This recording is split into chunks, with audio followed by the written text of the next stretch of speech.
Hi everybody, this is Crypto Rich, working with you to get rich with crypto, filling our pockets with crypto profits. And in this video, I am once again thrilled to have with me Tom Luongo from Gold, Goats and Gun and Alexander Mercouris from the-duran. These are two of my favorite political economic commentators. If you want great analysis on what is going on in the world, you have to listen to them. And I'll have links in the description below. And I said this to both of them, the thing that I really appreciate about them both is their ability or their insight into how human beings operate and how it all shows up at the level of politics. So out of that comes really great analysis about the shape of the world, which is what we're going to be talking about in this video.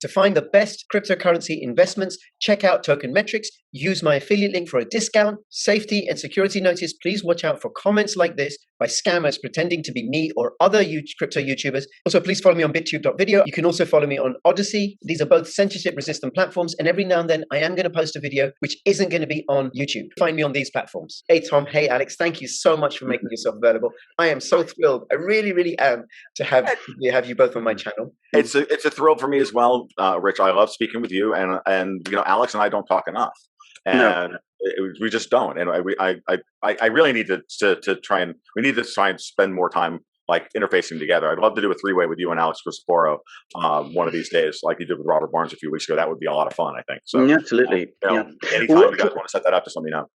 Absolutely. Good. Now, what we're going to talk about in this video is about all the stuff that's going on in the world. There's like so much stuff, and we're just going to roll with it. And I know, Tom, you started by asking what was happening in the UK in terms of Freedom Day. And before I answer that, I want to say to people, if you're watching this on YouTube, you're not going to get the whole thing because of all the censorship. So come over to Odyssey, come over to bittube.tv or bittube.video, and you'll find the whole, or library, and you'll find the whole video, the whole content uncensored. So it is Freedom Day on the Monday, the 19th of July. We're recording this on Saturday, the 17th of July, and it's likely to go out on Sunday, the 18th of July. And what that means is that on Monday, the government is going to allow us to meet with people in our lives. It's going to allow us to mingle. And we don't always have to wear cloths and masks on our faces at all times, not always. And we're allowed to engage in worship without limits. Isn't that amazing? Isn't that so generous of the government to allow us to, I don't know, to reestablish our relationship with God as however we see him or her or something, right? So it's just very generous, very generous. People in North Korea can eat their hearts out. Oh, well, you know, we've had that here in Florida forever. And I really feel bad for you guys. I genuinely do. And the more I've been watching the way this plays out, and the more I've been watching the game being played, it's very obvious to me that you're being punished for Brexit. And I've always felt that way. And I think Alex, you and I spoke about this years ago, early on. I said that the cost and the price for seeing Brexit to its completion will be the destruction of the UK politically, socially, economically.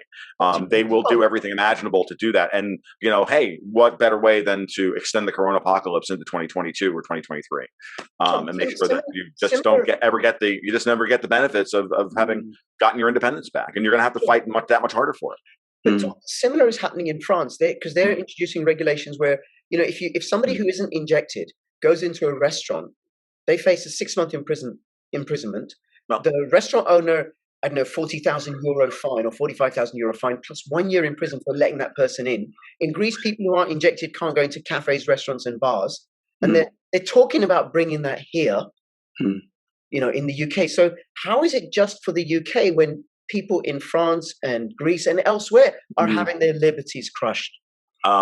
Because Europe is acting as an economic and political bloc, and y'all are being squeezed between the EU and what I call the Davos crowd and the now United States because they've lost their best friend in the world. You've lost your best friend in the world post-Brexit, which is Donald Trump. Biden administration doesn't work for China. I'm going to keep saying this until conservatives finally get it through their thick skulls.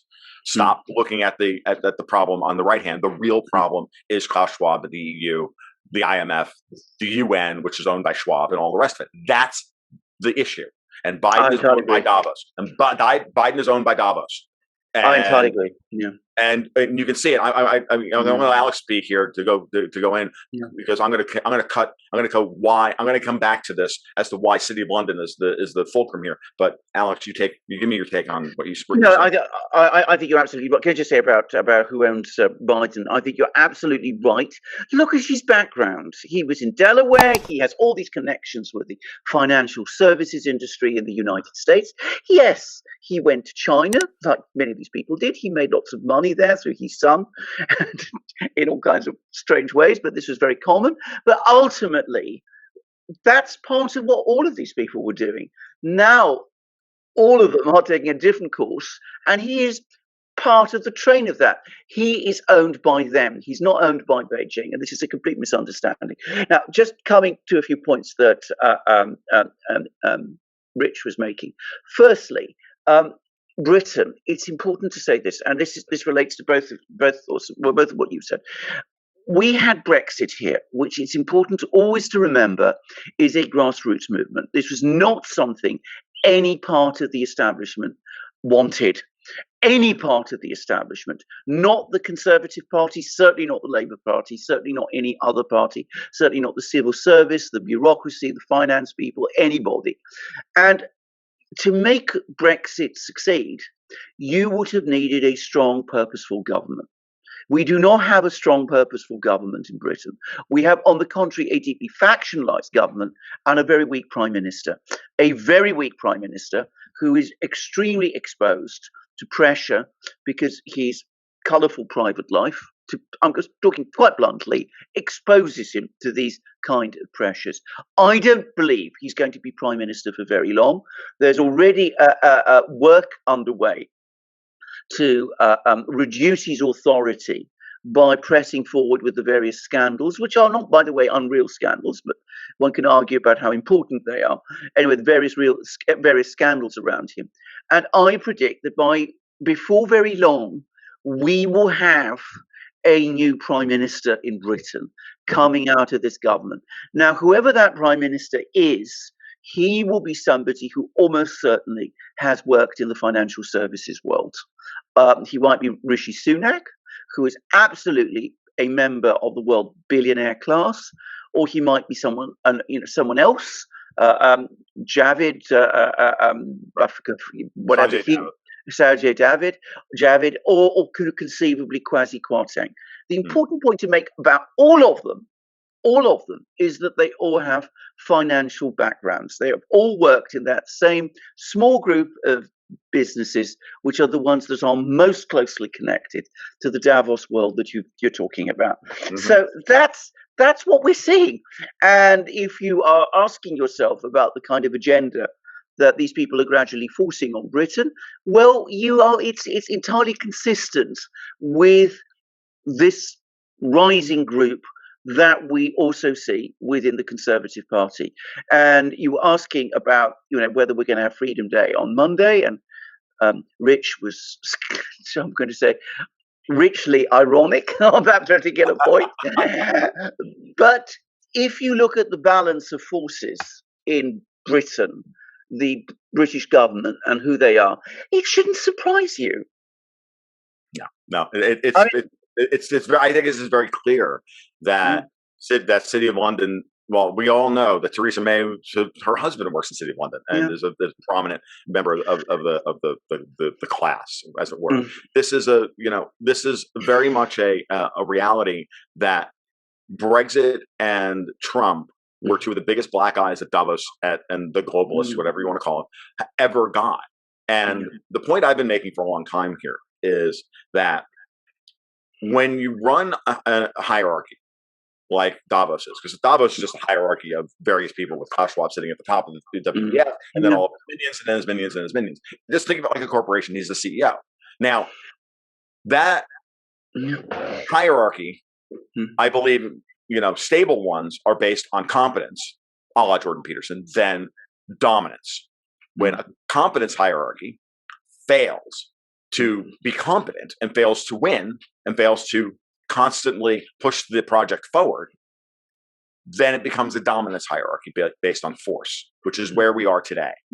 And they've come out from behind the curtain, played all of their cards, called in all their markers and everything else to blatantly put, their trusted man in as prime minister in Italy, Mario Draghi. Now they're going to get rid of Boris Johnson, who was always set up to be the patsy, to put in Rishi Sunak or whomever. Same thing with Biden and getting rid of Trump. It's all about that, right? There will be no, things have been manipulated in German politics to ensure that the CDU allies with the Greens and forms a new grand coalition party with the Greens to push the Green New Deal forward and to betray the German people, who are also just as angry about all this stuff as the Brits and the French are, right? This is all they know how to do, is to force it down your throats. And I was talking to a guy yesterday who's in law enforcement here in the United States. And he was telling me that it was like, look, you realize that they're moving out the old geezers within local law enforcement and bringing in these kids who don't believe in the Constitution. They don't believe in the law or your rights or anything else. And when they're told to go knock on your door and ask for your vaccine passport or for your vaccine papers, which is blatantly and utterly unconstitutional against HIPAA, against this, against that, they're going to do it, and they're going to point a gun at you. And you're either going to give it to them or you're going to go to jail. And, you have to then, and in the American political system, you have to pay for that. And they'll just bankrupt you through attrition, which is how this stuff operates. And I'm sure it's no different in the UK. And this is the way they're going to demoralize and lay it all down. So my question is, and I think you're also right, Alex, that it's going to be City of London that reestablishes control over the UK. And they're being squeezed right now by Basel III. Okay. And I've talked about this in various articles and podcasts and whatnot. And you can find that work over at tomluongo.me. You can read that work. And when I wrote the article about Basel III, I got calls all over the world. Like, explain what you're talking about here. I'm like, okay, I'll be happy to. And when you think about what happened this week with the Bank of England issuing the exemption for British banks, British clearinghouses from the Basel III, the rules, it's because at this point, I honestly see City of London worried to death that they're going to be cut out of the global financial system, because right now, for them, the industrial metals and precious metals trade wander through the LBMA, the London Bullion Market Association, and others. And the rehypothecation trade between LBMA and the COMEX, and City of London and the COMEX, is the main way the London makes their money today. Okay, and without London making that money, I hate to be rude, but I'm an American, so I'm allowed. What do you all actually offer the world? Nothing. That's our major problem. Can I make one very important point? Because it's important not to talk about the City of London as a monolith. I mean, I used to work there, not obviously on the finance side, but on the legal side. And what you will find is that, of course, many of the most intelligent people in Britain, many of the most well aware of things in Britain, many of those critical and skeptical people work in the City of London. There are lots of people like Tom Luongo there, I assure you. I mean, I know there are lots of them, but the people who control things in the City of London, perhaps even more than in Wall Street, and this is I can't make that comparison because obviously I've never worked there, but they go in at the top. So if you look at someone like Rishi Sunak, he's not worked his way up through working as, through the dealing rooms and upwards. He came straight in at the top. He's from Winchester. He makes his money, his vast wealth comes from this. He's very bound up with it in that respect, but you mustn't think of him as somebody who's worked in the engine room. The same applies to Kwarteng. Never traded a bond in his life. Exactly. I mean, exactly. Kwarteng is the same, for example. All of them are like this. I don't know so much about Javid, who I think is slightly different, but most of these people whom I'm talking about are part of the billionaire class. They went to the public schools, they went through the system that took them straight up to the boards. Yep. That's where they belong, and that's the ideology. And the people you're talking about who think in that kind of way are from that class. If you go down further into the sort of people who work in the engine room, you will find many people who would be very happy to come on our program, I am sure. If I knew them, they were allowed. I would invite them. Well, they wouldn't dare do it, actually. Of course not. That is the other thing. I mean, and this is something I should also say to Rich, is that, of course, there's an awful lot of fear I mean, the way that service works is, you meet people in pubs and whatever it is, and you get drunk together, and they tell you all kinds of things, but they would never, ever, ever dare in public come out and say those things, because of course you can be out of a job very quickly.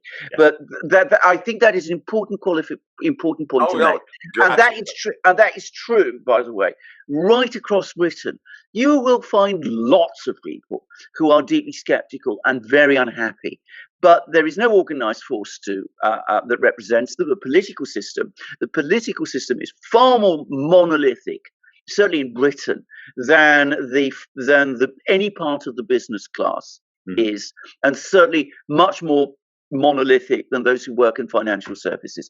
And as you absolutely rightly say, where Britain used to be once upon a time, the workshop of the world, and then a significant industrial power, well, we're not that anymore. We have some good universities, but so do other countries. The United States has many more. We have a couple of very, very good high-tech firms. Yeah. And they're all being bought up. Yep. And we have, various cottage industry-like things that, D.R. Harris, which makes very good perfumes and things like that, been around since the 19th century. That sort of thing, the sort of shops that, cater for that kind of thing. But as a major economic power, we are very weak. Now, yes. I think a strong, purposeful government could take all the various things that exist in Britain, put them all together, and we could build something. I mean, I think we've got tremendously strong mathematical base, for example, lots of very, very good maths graduates. We could build a very strong IT industry if it was done in the right way. But, when you have a system where everything works against that happening, it's not going to happen. And that exposes you to all sorts of other things. And I think that's a point. Now, I think Rich briefly mentioned Greece. Mm-hmm. Did I get that right? Yeah, you did. Yeah. Now, before we go on to that, I want to go back to a couple of points. Yeah. And we will go and cover Greece and protests and stuff like that. By the way, I'm going to be at the rally on Monday, the 19th of July, and also on the 24th of July to resist this pharmaceutical tyranny that's embracing the world. But you said something, Tom, about that the conservatives get wrong, that this isn't China running the strings. Because one of the things that I've been wondering is China, are the Davos group beholden to China? And if you say no, how come? What's the evidence for that? Hold on, please, for a second, Tom. And also, how on earth did this guy, Klaus Schwab, get so powerful? Is he just a figurehead, and that there are more powerful people lurking in the shadows? And then I also want, just briefly, if you can say what Basel III is and the impact. Well, I have to Basel III. The Basel III rules are actually important. It's going to take that's actually the hardest part of that conversation. I don't see China beholden to Davos in any way. As a matter of fact, I see a three-pronged fight right now. A three-party fight. Beholden to China, Davos is not beholden to China either.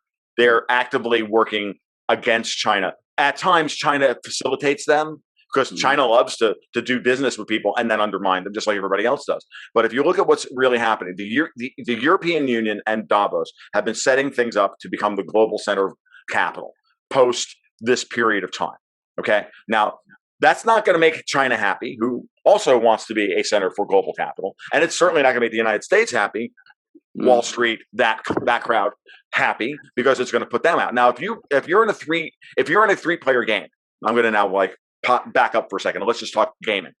And you're in a three-player game of Risk or Diplomacy, or pick your poison, pick a good game. And you're in third place and endgame is approaching. How are you going to extend the game long enough to get yourself into a position to take the win? Well, you got to get first and second place to fight and destroy each other, and then you can then become the guy. And when in the great game of global capital, okay, all you have to do is treat capital slightly better than the other guy in order to win the great game. You don't have to be good by any objective measure. You can be 3% less commie, and global capital will flow there, because capital flows like water to where it's treated best and to where it's the path of least resistance. Europe is maximizing its resistance within, and by trying to set up a global regulatory scheme that everybody is to adhere to.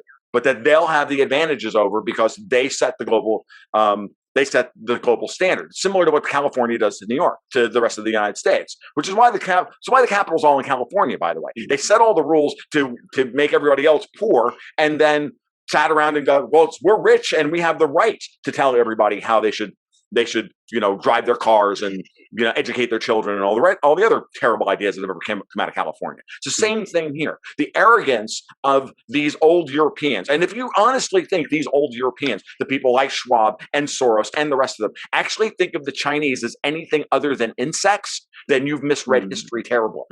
Okay, the same reason why they hate Russians and Eastern Europeans. They think they're just dirty Slavs. It's why they hate Greeks and Italians, and ordinary because they hate.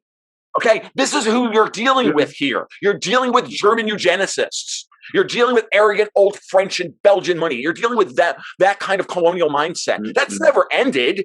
These people still have all that money and that power, and they're angry that they lost it. So think that's their animus for all this. That's their impetus. That's the catalyst for all of this. It goes back to the Club of Rome. It goes back to all sorts of other shady organizations that are 200 years old with their Malthusian ideas that the planet is overpopulated and they're the philosopher kings who are going to take us into the next golden age. That's who these people are. And they've got nothing to do all day except sit around in their own depravity and think up ways to screw us over to make the world safe for their power. Once you see that cheat code, geopolitics makes perfect sense. Once you see that, you can't unsee it. That's the story. That's the layer on top of this whole story. You have to put in place, and then once from there, everything starts to fall into place. And right now, what we're seeing is Davos trying to push the United States and China into a war over the lab leak theory of COVID-19. And then the second question that's that. And then what was your second question, Rich? How did Klaus Schwab get so much power, and is he just a figurehead? Okay, so is Klaus Schwab, how did he amass that much power with bribes? Hi, because of the censorship by Big Tech, if you want to watch the rest of this video, you're going to have to watch it on my channel on Odyssey or on bittube.tv or bittube.video. Links in the description below.